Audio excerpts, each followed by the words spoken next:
بسم اللہ الرحمن الرحیم۔ ہارون انجم آج کے ویلاگ کے ساتھ عمران خان کا جنرل باجوہ کو سائفر کیس میں بلانے کا بیان اور قمر جاوید باجوہ کا پیش ہونے کا فیصلہ معاملہ کیا رخ اختیار کرے گا؟ کیا ذوالفقار علی بھٹو کی پھانسی عدالتی قتل تھا؟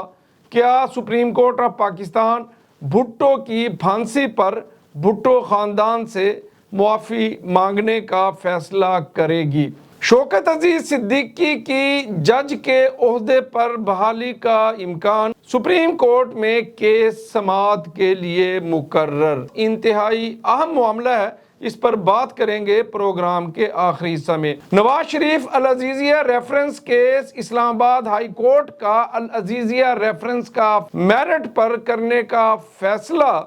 میاں محمد نواز شریف کے وکیل کا اعتماد کا اظہار۔ اسٹاک مارکیٹ میں 1400 سے زائد پوائنٹس کا اضافہ، ساؤ انڈیکس 66,000 کی حد بھی عبور کر گیا۔ پاکستان کی تاریخ میں معیشت کے لیے ایک بہترین فیصلہ۔ مسئلہ فلسطین پر دو ریاستی فارمولہ کسی صورت قابل قبول نہیں۔ اسلام آباد میں علماء کی ایک بہت بڑی کانفرنس میں مطالبہ۔ بلاول بھٹو نے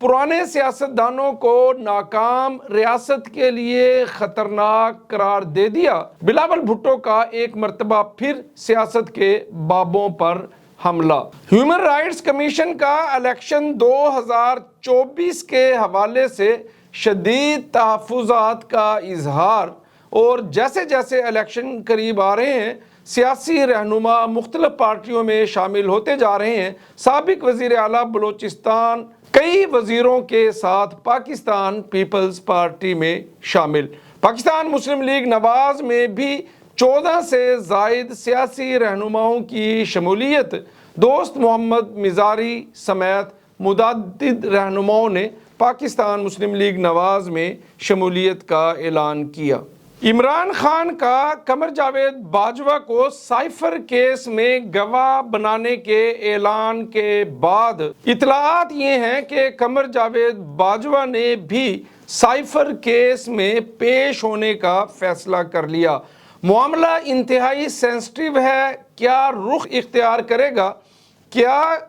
عمران خان کا قمر جاوید باجوہ کو سائفر کیس کا حصہ بنانا اس کیس کے حوالے سے عمران خان کی سب سے بڑی غلطی ثابت ہوگا؟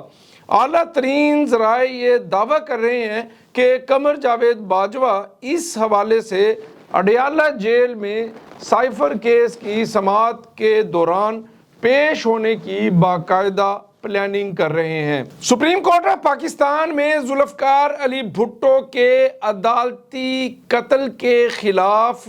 کیس کی سماعت ہونے جا رہی ہے، اور اطلاعات یہ ہیں کہ supreme court of Pakistan Bhutto خاندان سے ذوالفقار علی بھٹو کے عدالتی قتل کے خلاف جو ہے معافی مانگنے کا فیصلہ کرے گی، اور یہ پاکستان کی عدالتی تاریخ میں پہلا فیصلہ ہوگا جس میں سپریم کورٹ آف پاکستان باقاعدہ ایک فیصلے کے ذریعے اپنے ہی سابقہ فیصلے کی درستگی کرے گی، معافی مانگے گی، اور یہ فیصلہ سپریم کورٹ آف پاکستان کے چہرے پر جو بدنما داغ ہیں ان کو ختم کرنے میں ایک اہم کردار ثابت ہوگا۔ عدالتی معاملات میں ایک اور انتہائی اہم معاملہ شوکت عزیز صدیقی کے بطور جج بحالی کا امکان ہے، اور اس کیس کی سماعت بھی آنے والے چند دنوں میں سپریم کورٹ آف پاکستان میں سماعت کے لیے مقرر ہو چکی ہے۔ آپ کو یاد ہوگا کہ میاں محمد نواز شریف اور محترمہ مریم نواز صاحبہ کی اسلام آباد ہائی کورٹ میں ایون فیلڈ اور العزیزیہ ریفرنس میں جو کیس زیر سماعت تھے، ان کیسوں کے حوالے سے اپنی پسند کا فیصلہ لینے کے لیے شوکت عزیز صدیقی پر بہت شدید دباؤ تھا، اور اس حوالے سے اس وقت کے ڈی جی سی فیض حمید شوکت عزیز صدیقی کو ملے اور ان سے براہ راست یہ پوچھا کہ اگر میاں محمد نواز شریف اور مریم نواز کے حوالے سے کیس آپ کے پاس سماعت کے لیے مقرر ہوں تو آپ کا فیصلہ کیا ہوگا؟ شوکت عزیز صدیقی نے جواب دیا تھا کہ میں فیصلہ میرٹ پر کروں گا، اور پھر ایک سازش کے ذریعے اسلام آباد ہائی کورٹ سے شوکت عزیز صدیقی جو اس وقت سینئر ترین جج تھے اور کچھ عرصے بعد اسلام آباد ہائی کورٹ کے چیف جسٹس بننے والے تھے، ان کو ایک ریفرنس کے ذریعے اس عہدے سے ہٹا دیا گیا تھا۔ اور آپ دیکھیں کہ تقریباً پچھلے 4 سے 5 سال میں یہ کیس سماعت کے لیے مقرر نہیں ہو سکا۔ ثاقب نثار، اس کے بعد جسٹس گلزار، اس کے بعد Umar Ata Bandial supreme court of Pakistan کے چیف جسٹس رہے، لیکن انہوں نے شوکت عزیز صدیقی کو انصاف دینے سے انکار کر دیا، یعنی کہ انہوں نے ان کی اپیل کو سماعت کے لیے مقرر نہیں کیا۔ نواز شریف کا العزیزیہ ریفرنس کیس کل اسلام آباد ہائی کورٹ میں اہم سماعت ہوئی، اور فیصلہ یہ ہوا ہے کہ اسلام آباد ہائی کورٹ اس کیس کا فیصلہ میرٹ کی بنیاد پر کرے گی، اور پوری توقعات ہیں کہ جو آنے والی چند پیشیاں ہیں اس میں اسلام آباد ہائی کورٹ میاں محمد نواز شریف کو بھی العزیزیہ ریفرنس کیس سے بری کر دے گی۔ معیشت کے حوالے سے آج جب صبح کاروباری معاملات کا آغاز ہوا تو پاکستان کی تاریخ کی سب سے بہترین خبر یہ تھی کہ اسٹاک مارکیٹ میں 1400 سے زائد پوائنٹس کا اضافہ،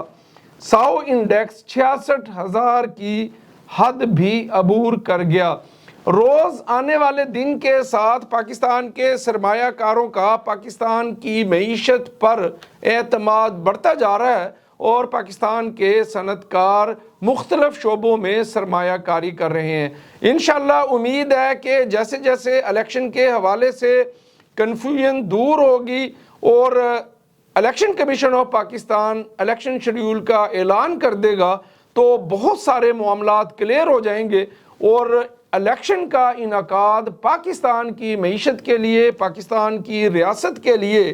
پاکستان کو دوبارہ ترقی کے راستے پر ڈالنے کے لیے ایک انتہائی اہم فیصلہ ہے، کیونکہ جب الیکشن کے انعقاد کے بعد ایک حکومت وجود میں آئے گی تو وہ مستقل بنیادوں پر پاکستان کے معاشی معاملات کو پاکستان کے دوست ممالک کے ساتھ ڈیل کرے گی، اور پاکستان کے دوست ممالک بھی پاکستان میں سرمایہ کاری کریں گے۔ اسلام آباد میں پاکستان کے علماء کی، مشائخ کی، مفتیان کی ایک بہت بڑی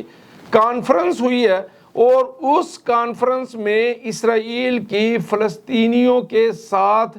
ظلم و زیادتی، بربریت کا بھرپور انداز میں اس کی مذمت کی گئی ہے۔ مسئلہ فلسطین پر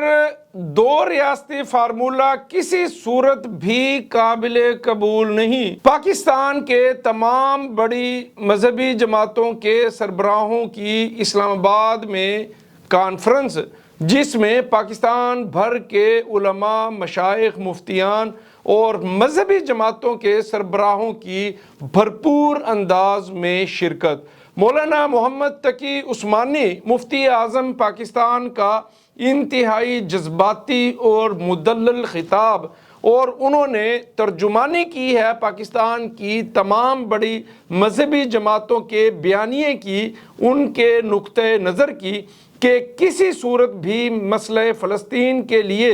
2 ریاستی فارمولہ قابل قبول نہیں ہے۔ انہوں نے جو ظلم و ستم ہے، بمباری ہے، اور جس طریقے سے فلسطین میں بے دردی کے ساتھ مسلمانوں کو شہید کیا جا رہا ہے، اس کی شدید الفاظ میں مذمت کی، اور انہوں نے جو عالم اسلام کے جو رہنما ہیں اس حوالے سے ان کی خاموشی ہے، ان کا رویہ ہے، انہوں نے جو مغرب کی غلامی کو قبول کیا ہے، اس حوالے سے بھی انہوں نے اپنے شدید تحفظات کا اظہار کیا، اور پورے عالم اسلام کے رہنماؤں کی موجودہ حالات میں جو ان کا رویہ ہے اس پر شدید مایوسی کا اظہار کیا، اس کی مذمت کی۔ Human rights commission of Pakistan نے 2024 کے الیکشن پر شدید تحفظات کا اظہار کیا ہے، اور انہوں نے ایک رپورٹ جاری کی ہے کہ پاکستان کی جو موجودہ صورتحال ہے اس میں تمام سیاسی پارٹیوں کو لیول پلینگ فیلڈ میسر نہیں، بالخصوص سیاستدانوں پر زبان بندی ہے، ان کو اٹھایا جا رہا ہے اور ان کے خلاف مقدمات قائم کیے جا رہے ہیں۔ اور اس وقت پاکستان میں جو حالات ہیں، جو ماحول ہے، وہ کسی بھی حوالے سے آزادانہ الیکشن کے لیے سازگار نہیں ہے۔ یہ معاملہ اٹھایا ہے human rights commission of Pakistan نے، اور ریاست Pakistan election commission of Pakistan کی ذمہ داری ہے کہ جو یہ معاملات ہیں ان پر پوری ذمہ داری کا مظاہرہ کیا جائے اور آزادانہ ماحول اور مواقع فراہم کیے جائیں تاکہ الیکشن جیسی بڑی ایکسرسائز پر کسی قسم کا کوئی سوالیہ نشان نہ اٹھایا جا سکے۔ جیسے جیسے الیکشن قریب آ رہے ہیں، پاکستان کی بڑی سیاسی جماعتوں میں بڑے بڑے سیاسی رہنماؤں کی شرکت جاری ہے، اور پاکستان پیپلز پارٹی نے میدان مارا ہے بلوچستان میں، جہاں سابق وزیر اعلیٰ بلوچستان بہت سارے سینئر رہنماؤں اور سابق وزراء کے ساتھ پاکستان پیپلز پارٹی میں شامل ہو چکے ہیں۔ قدوس بزنجو آصف علی زرداری کو پیارے ہو گئے۔ آپ کو معلوم ہوگا اس سے پہلے بھی آصف علی زرداری اور قدوس بزنجو کے درمیان آپس میں خطوط کا تبادلہ تھا، اور یہ قوی امکان تھا کہ قدوس بزنجو جو ہے وہ پاکستان پیپلز پارٹی میں شامل ہو جائیں گے، لیکن انہوں نے کچھ عرصہ انتظار کرنا مناسب سمجھا۔ لیکن جب سابق وزیر اعلیٰ بلوچستان جناب جام کمال پاکستان مسلم لیگ نواز میں شامل ہو گئے تو ان کے پاس پاکستان پیپلز پارٹی کو جوائن کرنے کے علاوہ کوئی دوسرا راستہ نہیں تھا۔ پاکستان مسلم لیگ نواز میں بھی 14 سے زائد سیاسی رہنماؤں کی شمولیت، سب سے اہم شمولیت تھی سابق ڈپٹی سیکرٹری پنجاب اسمبلی جناب دوست محمد مزاری کی۔ 14 رہنماؤں نے پریزیڈنٹ پاکستان مسلم لیگ نواز جناب میاں محمد شہباز شریف سے لاہور میں ملاقات کے بعد ایک پریس کانفرنس میں پاکستان مسلم لیگ نواز میں شمولیت کا اعلان کیا۔